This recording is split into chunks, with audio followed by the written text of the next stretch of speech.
जय गुरु जी संगत जी। गुरु जी के श्री चरणों में कोटि कोटि प्रणाम।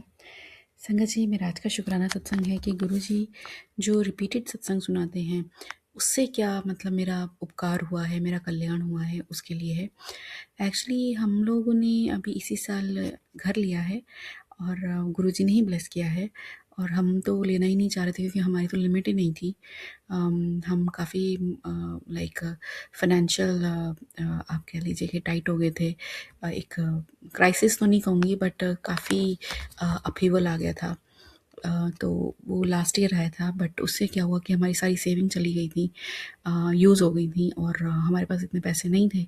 बट फिर भी गुरुजी की ऐसी कृपा हुई कि लोन वोन एडजस्ट हो गए और पूरा बंदोबस्त हो गया पैसे का, और हमने एक घर लिया। गुरुजी के आशीर्वाद से गुरुजी ने दिलवाया। अब क्या हुआ कि अब हर महीने जब भी उसकी ईएमआई जाती थी संगत जी, तो मतलब वो बाउंस हो जाती थी, क्योंकि जो हमारे अकाउंट था वो एक अकाउंट से निकाल के दूसरे अकाउंट में डालना पड़ता था। क्योंकि इतना ज़्यादा टाइट हो गया था, मतलब हमारे ईएमआईज़ भी बाउंस होने लगी थी। तो गुरुजी मुझे ना शुरू से ही, ये घर लेने से पहले से ही मुझे एक मैसेज, एक सत्संग आता था, तेनू घर ब्लेस किता, इस टाइटल से आता था, और वो सेम अंकल का सेम सत्संग होता था। वो इतना ज़्यादा सेम होता था कि मतलब लाइक, मतलब वो सेम रिपीटेड सत्संग था, एग्जैक्टली रिपीटेड था। और मैं उसको, मतलब मुझे याद हो गया था वो सत्संग, तो मैं उसको, बट मैं सुनती थी क्योंकि वो बार बार पॉप होता था। तो मुझे ऐसा लगता था कि गुरुजी मेरा कुछ कल्याण कर रहे हैं इस सत्संग के थ्रू। और आप मानिए संगत जी कि जब भी मेरी ईएमआई बाउंस होती थी, तभी वो सत्संग मुझे होती थी या होने वाली होती थी, तो वो सत्संग मुझे ज़रूर आता था, और वो मैं सुनती थी, और फिर सब कुछ ठीक हो जाता था। फिर अगले महीने के आसपास जब वो ईएमआई का टाइम आता था, वो सत्संग ज़रूर आता था। अब जब मैं डिले नहीं करती थी, जैसे मतलब पहले ही सुन लेती, जब मुझे ये आभास हुआ 2-3 बार जब ऐसे हुआ, तो मेरे को आभास हो गया कि मतलब, क्योंकि वो मेरे हस्बैंड इतने परेशान हो जाते थे, हस्बैंड अंकल, कि कैसे करें, लाइक 100-200 डॉलर भी से ही बाउंस हो रही है ईएमआई।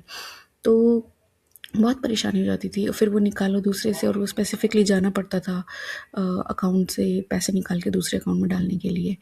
तो खैर, कहने का अर्थ ये है कि मैंने वो सत्संग शुरू किया सुनना, और जैसे ही पॉप होता था तो मुझे ये अंदाज़ा हो जाता था कि कुछ तो गड़बड़ हो रही है, और मुझे वो सुनना है। मेरे प्रभु मेरा कल्याण कर रहे हैं, और मुझे उनकी जो पूरी वो व्यवस्था है उसको सपोर्ट करना है, उसको मतलब उसमें हर्डल्स नहीं डालने हैं।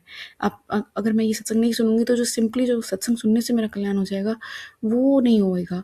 फिर गुरुजी को कोई और तरीका ढूंढना, मतलब कोई और तरीके से गुरुजी मेरा कल्याण करेंगे, तो why I want I increase his workload. तो तो उस चीज़ को समझते हुए सिंपली आपको सामने जो सत्संग आ रहा है ना Sangat ji, with folded hands I am saying, please उसको ज़रूर सुनिए। रिपीटेड सत्संग हो, देखिए कुछ तो सत्संग होते हैं जो व्यूज़ के लिए होते हैं, वो आपको समझ में आ जाएंगे, जब आप बार बार सुनेंगे ना तो आपको समझ में आ जाएंगे।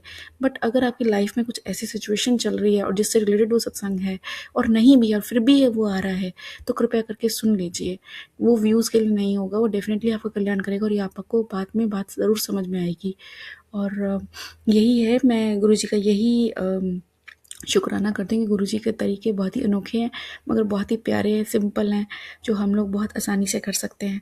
कोटि कोटि शुक्राना मालिक, इतना ध्यान रखने का, मतलब जिस बात की हमें अंदाज़ा भी नहीं होता, गुरुजी उसके लिए पहले सॉल्यूशन हमारे लिए दे देते हैं। तो कोटि कोटि शुक्राना। और गुरुजी के आशीर्वाद से वो मैसेज ठीक हो, वो नहीं आता। अब जब सब कुछ ठीक हो गया, स्ट्रीमलाइन हो गया, ईजिली हम थोड़ा देने के लायक हो गए, तो सब ठीक हो गया, तब वो सत्संग आना अपने आप से बंद हो गया। मैंने उसको कभी उसको लाइक नॉट रिकमेंडेड या नॉट इंटरेस्टेड ऐसा कभी नहीं किया।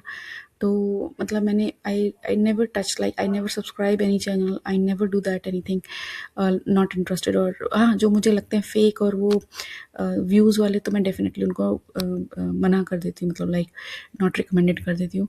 बट जहाँ जहाँ एआई स्पेशली यूज़ होता है, तो मैंने कहा जिनको गुरु जी के वचन ही नहीं समझ में आते, तो मैं उनको क्या सत्संग सुनूँ।